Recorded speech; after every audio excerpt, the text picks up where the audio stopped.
Hey everybody, this is Beast. Welcome back to my channel. My name is Scottyallenday. I talk about topics about the past, present, future, and unknown. I'm broadcasting on my big old charter bus. It's not a public transportation bus. Today I'm talking a little bit about city transportation. City public transportation, metro transportation, mass transportation, however you want to be able to call it. It is that city bus that you go and stand in the pouring down rain, wait for 15 minutes, and hopefully the bus is not full. Is it worth it to get that job? Well, first of all, you got to have your nose clean.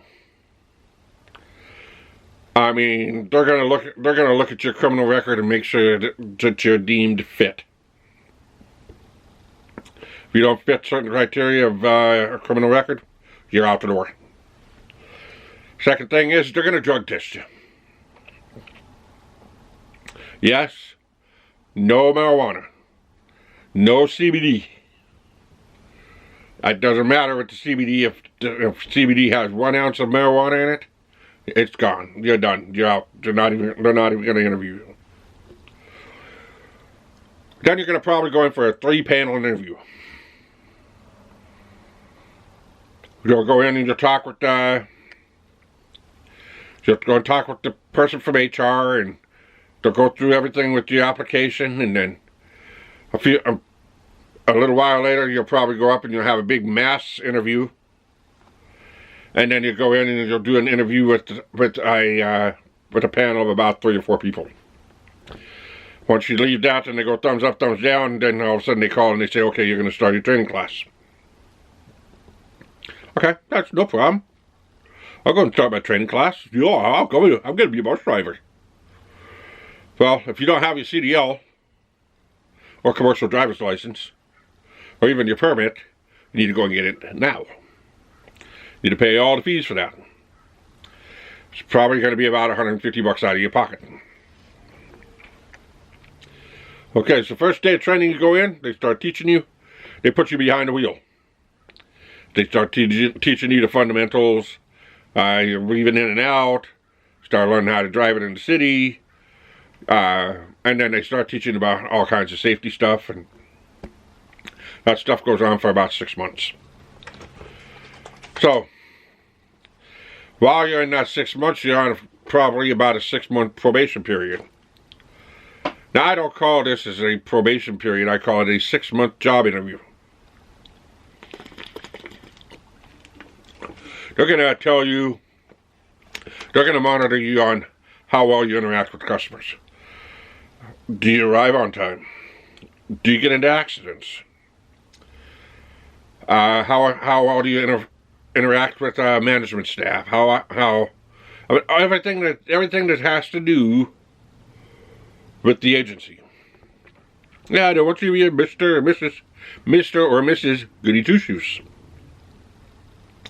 So basically, this is a day in the life of a brand new bus driver. You will start off part-time. But training class, you're pretty much 8 hours. Once you're done with training, you go part-time. Right now they're saying, oh, we're going to put you full-time right away. Okay. But you still need to get through that 6 months. You need to learn all about the safety stuff. You need to learn about how to deal with customers. You need to deal with mentally disabled. Okay. During this period of time, you're going to start learning about how stressful these schedules, which are almost always never exact. They never give you enough time to run runs. They never give you enough time to have a lunch break. Trust me, I did it for 17 years, and half the time I never had a lunch break. I'd grab a sandwich, I'd keep driving as I go. Even up to when I was quiet fired. There were times I would never have a lunch break. Or I would get to the end of the line, I'd run to the bathroom, come back, get back on the bus, and I was gone. Or sometimes at the end of the line, I don't have enough time, and I turn and I go. We call that a turn and burn. And there's days that you're going to be turning and burning all day long. And heaven forbid if you're late. Some of these Karens and Kevins out there that are waiting for your bus, if you're late, you're on their radar. They're not going to come and complain to you. They're going to say, man, you're late. I'm going to be late for my appointment. I'm going to be late for work. And if you say something back at them, they're going to call and complain. But don't forget, you're on their radar. If a guy comes on, he doesn't have fare, he wants to get going, and fare inspectors come on and they say, hey, where's your fare? And he goes up and he decides to pay at the fare box. Guess what? You're on their radar. They are going to watch your every move. You now just put yourself under a test. If you say one thing like just go to one customer, that was my demise, to a mentally ill customer that I've dealt with many times, that if I say please have a seat, they don't respond. But the management there don't want you to say that. You can say that 100 times and they won't do it. But if you hand them their day ticket and you say just go, they respond right away. It's done. They sat down. You can drive. But transit management don't want that. And because you ticked off that one person that's watching, and even though that customer that came onto the bus has issues and knows who you are, doesn't call in, that other guy's going to get revenge on you. Now, I've had it done 3 times with somebody sitting on a bus. One time was I mentioned to a guy that he was wearing all black, I couldn't see him. And one guy that I offered a flashing strobe light was so ticked off at me because he didn't want me giving him a strobe light. He didn't like me from the time he first stepped on my bus. Well, he got his revenge. Called in and complained. They went by their cameras and microphones, which I'll do another video about because I absolutely hate cameras and microphones on any kind of job site. Unless I'm my own business manager and I just need it for reference. If not, then it's going to be gone.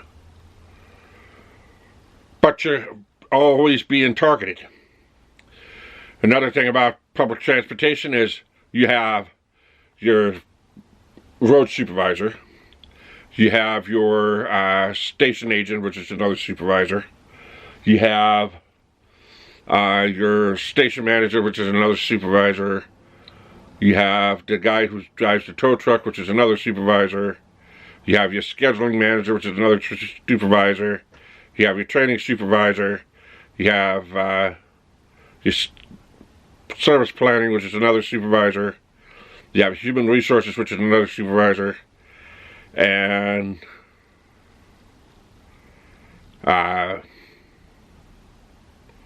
the rail supervisor is also your supervisor.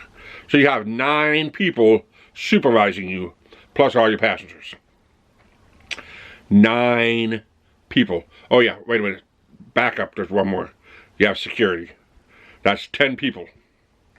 You have 10 positions eyeballing you at all times, plus your cameras and your microphones that are on every single bus. 10. So you're under constant stress. They don't care. And, well, you have the general public you have to deal with. You have traffic with people cutting you off. It's just not worth it. Not worth the stress. The average bus driver, when they're done with their service at the end of their tenure as a bus driver, most of them die within 5 years. They're gone. They're done. They're mentally destroyed. They're physically destroyed. They can't do it anymore. And that's the fact. And you can't go in there and say, well, oh, I'm gonna make it through all this, and I'm gonna live to be 100. No. Only been a few people that's done that. You can't predict it. So is being a public transportation driver worth it? Nah. Same thing with school bus driver. Why do you think there's a shortage? Let me know what you think in the comment section below. Do you agree with me? Do you disagree with me? Are you in between? Like, subscribe, hit that notification bell, let your friends know about me.